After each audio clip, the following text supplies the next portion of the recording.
गौरी का भीषण आकृति धारण करना, विष्णु से युद्ध।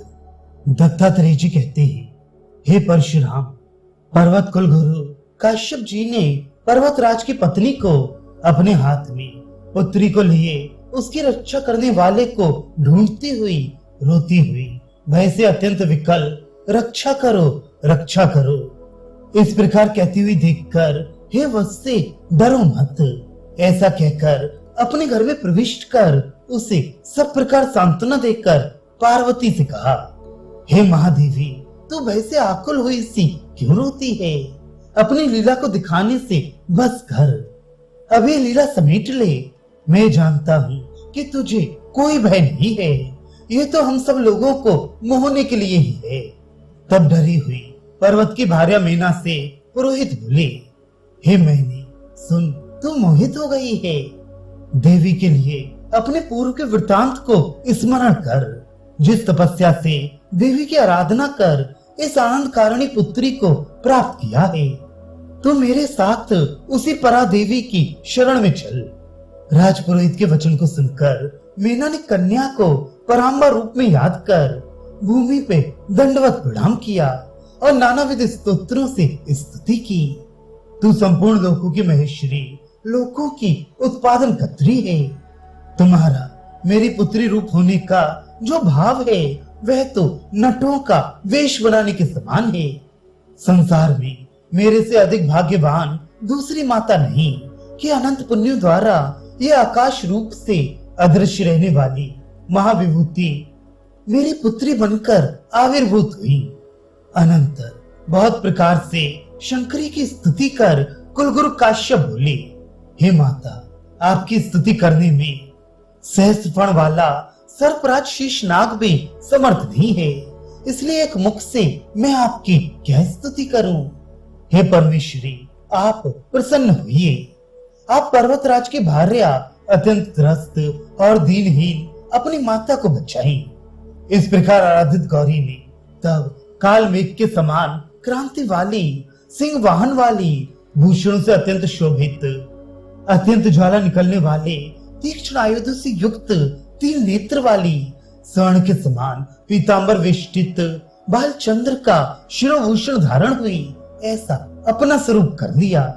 वह उस ग्रह से जैसे समुद्र से सूर्य नारायण प्रकट होते ही वैसे ही निकली। अनंतर नारद ने उसे देखकर प्रणाम कर विविध स्तुतियों से पराशंकर प्रिया गौरी देवी की स्तुति की। इसी समय जिसके पार्षद वृंद पर्वतेश्वर को बांधकर उसके पुत्री गौरी को लेने वहां पहुंचे, पार्वती उन क्रुद्ध पार्षद गणों को और पराजय की दशा में पिता को तथा उसके सेवकों को अत्यधिक विलाप करते देखकर क्रोध से लाल आंखें कर स्थित हो गई। उसके देह से भयंकर ज्वालामुख वाली, काल रात्रि की आभा वाली, तीन सिरों वाली, तीन नेत्र धारणी, त्रिशूल और करवाल को ली हुई अत्यंत भीषण नाद करने वाली अरुणा देवी निकली। उसने प्रणाम कर गौरी को पूछा, मैं क्या करूं? इस प्रकार पूछने पर अपने सामने ही विष्णु गणों को नष्ट करो, ये गौरी ने आज्ञा दी। तब उस अरुणा ने विष्णु के समानी आकृति, बल और आयुध धारण करने वाले विष्णु गणों को जैसे अग्नि पतंगे को जला देती है उसी प्रकार नष्ट कर दिया। उसकी तलवार और त्रिशूल से उठी हुई अग्नि से सब जलकर भस्म हो गए। अनंतर इस व्रत को सुनकर श्री विष्णु बहुत अधिक क्रुद्ध हुए। वे गरुड़ पर आरोहण होकर सुदर्शन चक्र हाथ में धारण किए वहां आ गए। उसने उस अग्नि की ज्वाला के मुख वाली भयंकर अरुणा देवी को देखकर उसकी ओर ज्वाला की पंक्ति से घिरे सहस्त्रार चक्र को फेंका। अनंतर करोड़ों सूर्यों के समान कांतिमान, कल्पांत की अग्नि के समान आकाश मार्ग में सामने आने वाली सभी को जलाते हुए सुदर्शन चक्र को उसी का प्रतिरोध करने को ईश्वरी ने शूल फेंका। अरुणा के हाथ से आकाश में छूटे हुए शूल ने क्षण भर में ही सुदर्शन चक्र को जैसे अग्नि तृण को जला डालती है वैसे ही भस्म कर दिया। तत्पश्चात श्री विष्णु क्रुद्ध हो भीषण गदा को लेकर अत्यंत वेग से देवी की ओर दौड़े तथा जाकर उसके सिर पर प्रहार किया। श्री विष्णु के सामने ही गदा से ताड़ित हो ज्वालामुखी ने हुंकार की। उसके मुख से निकली ज्वालाओं से पक्षी राज गरुण झुलस गया। अरुणा ने श्री विष्णु को लेकर अपने जलते हुए मुख में डाला। उस ज्वालामुखी के द्वारा विष्णु को मुख में जलते देखकर सुर और नर सभी वहां कष्ट से आकुल चीत्कार करने लगे। तभी जैसे ही क्रोध से अरुणा देवी लक्ष्मीपति को निगलने को ही थी, वैसे ही गौरी ने ज्वालामुखी को जल्दी ही गले से पकड़ लिया। गौरी कुछ मंद स्मित सी बोली, हे वत्सी, तेरे साहस से अब बस कर। मेरे भाई को जो जगत का पालक है उसे निगलने की क्रिया से विरत हो जा, नहीं तो शीघ्र ही तीनों लोकों में भारी उपद्रव मच जाएगा। उसके द्वारा मुख से बाहर उद्ग्रहण कर निकाल दिए जाने पर श्री विष्णु मूर्छित हो भूमि पर गिर गए। जब अरुणा ने बाहर डकार ली तो विष्णु के साथ ही ज्वाला की अपरिमित राशि निकली।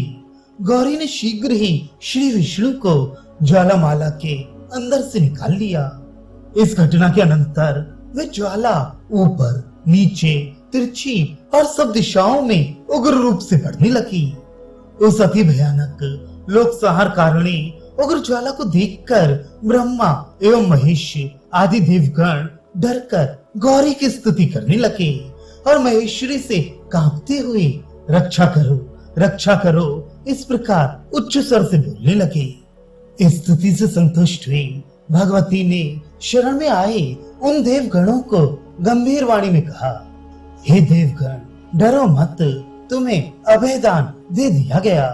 तुम लोग मेरे से क्या वर मांगते हो उसे शीघ्र बतलाओ। इस प्रकार सुनकर प्रमुख देवगण ने पर्वत पुत्री से कहा, हे देवी, प्रलय काल की अग्नि की ज्वाला के समान अत्यंत उग्र तेज वाली बढ़ती हुई इस ज्वाला को आप शीघ्र ही शमन कर दीजिए एवं सभी स्थावर जंगम लोकों की रक्षा कीजिए। इस प्रकार देवगणों द्वारा प्रार्थना किए जाने पर गौरी ने एक क्षण में ही उस ज्वाला को समेट लिया।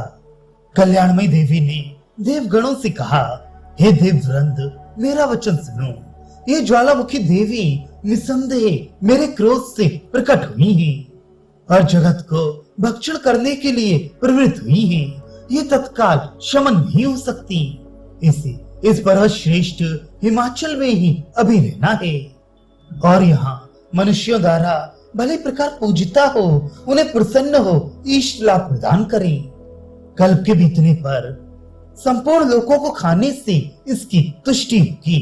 ये रुद्र की संहार शक्ति है। इसके योग से भगवान शिव संपूर्ण लोकों का उत्कृष्ट संहार करते हैं। इस प्रकार कहकर अमृत का वर्षण करने वाली दृष्टि से विष्णु आदि देवगण तथा उनके मरे हुए गणों को भी अंबिका ने जीवित कर दिया। अनंतर विष्णु आदि के द्वारा स्थित होकर गौरी पूर्वत कन्या रूप धारण कर स्थित हो गई। उसने पार्षदों द्वारा बांधे गए पिता को छुड़ा लिया